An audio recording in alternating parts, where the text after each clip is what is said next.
Bill Maher has a fresh 8 minute 13-second YouTube titled New Rule From the River to the Sea.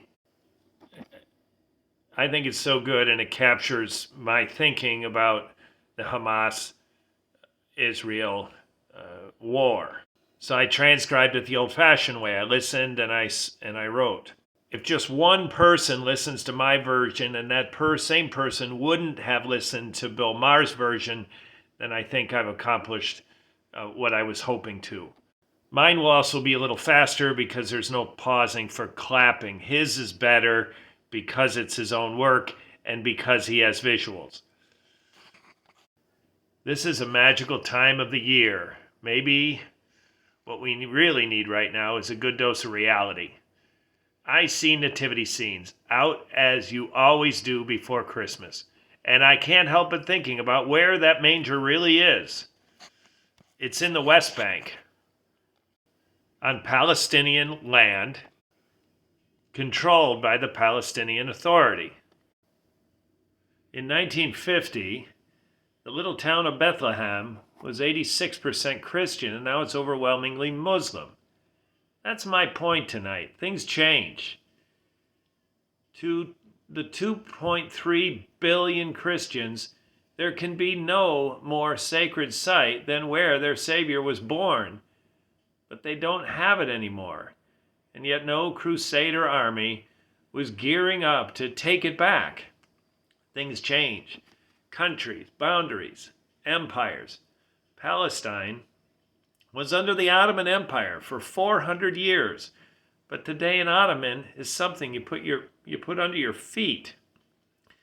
The city of Byzantium became Constantinople, then Istanbul. Not everybody liked it, but you can't keep arguing the call forever.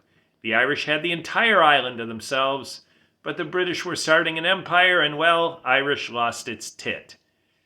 They blew each other up over it for 30 years, but eventually everybody comes to an accommodation, except for the Palestinians. Was it unjust that even a single Arab family was forced to move upon the founding of the Jewish state? Yes, but it was also not rare.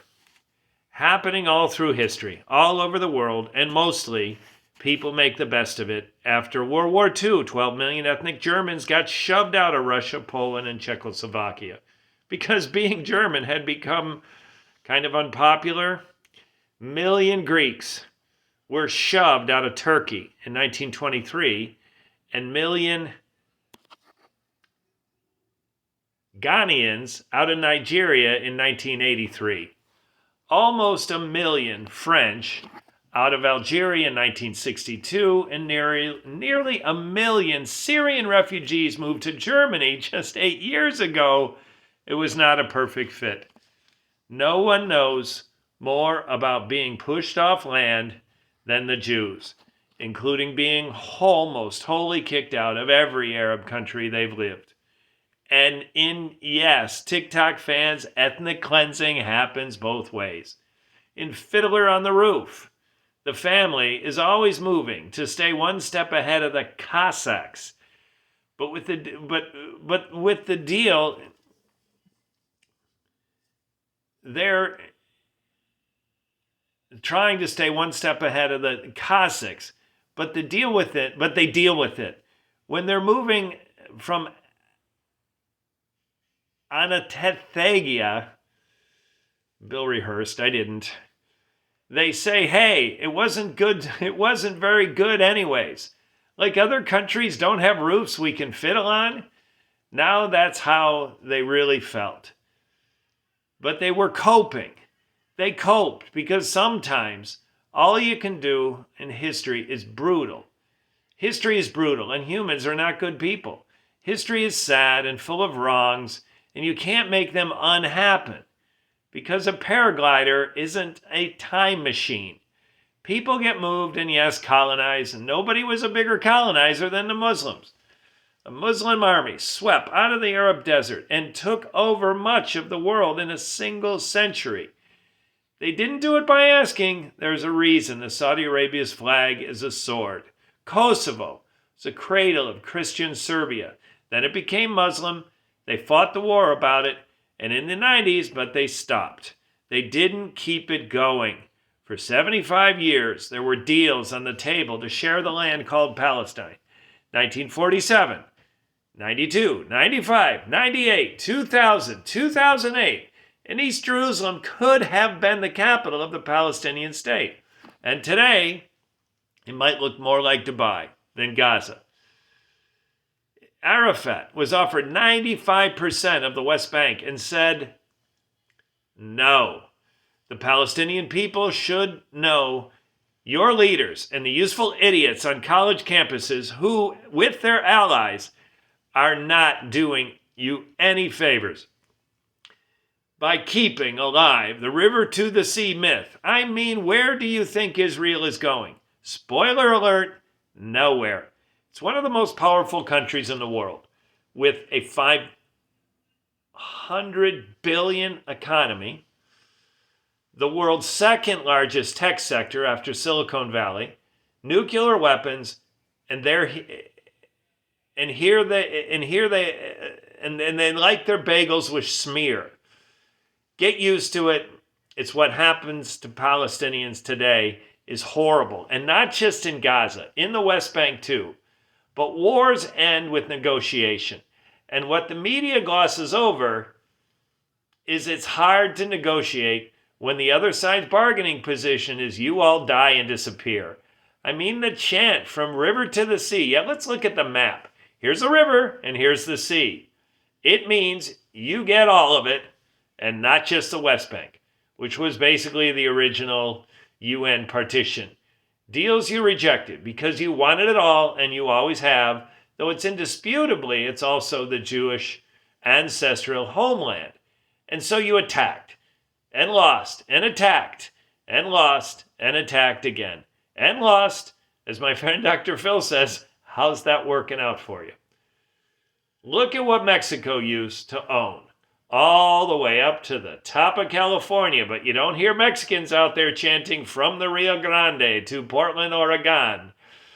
Because they chose a different path, they got real and built a country that's the world's 14th biggest economy. Now because they knew, because they knew the United States wasn't going to give back Phoenix any more than Hamas will ever be in Tel Aviv. One of the leaders of Hamas save yourself some time and imaginary dreams. In a few years, Allah willing, you will have to discuss the situation in the region after Israel. I'm sorry, who is the one with the imaginary dreams? If I give you the benefit of the doubt and say your plan for a completely Jewless Palestine isn't that all the Jews shall die, what is the only other option? They move. You move all the Jews. Okay, I gotta warn you, there's going to be some vetching. You move all the Jews, and I expect you mean to do this with a fleet of trucks called Jew-Haul? And to where are you going to move this entire country? Texas? Sure, they have the room. And I guess they could put the Wailing Wall on the border and kill two birds with one stone. Or we could just get real.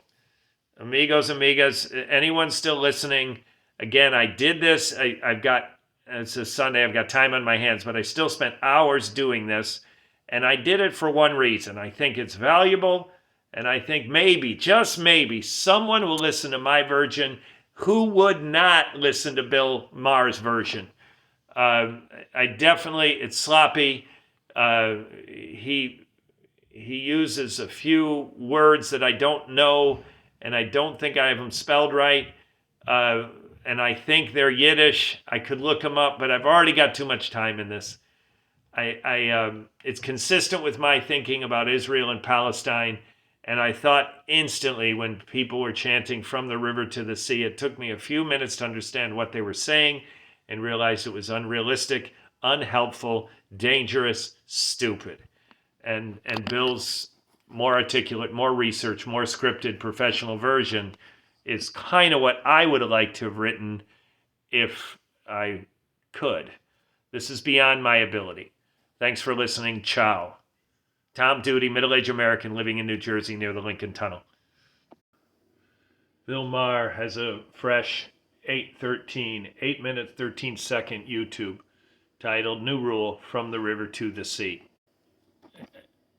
I think it's so good, and it captures my thinking about the Hamas-Israel war.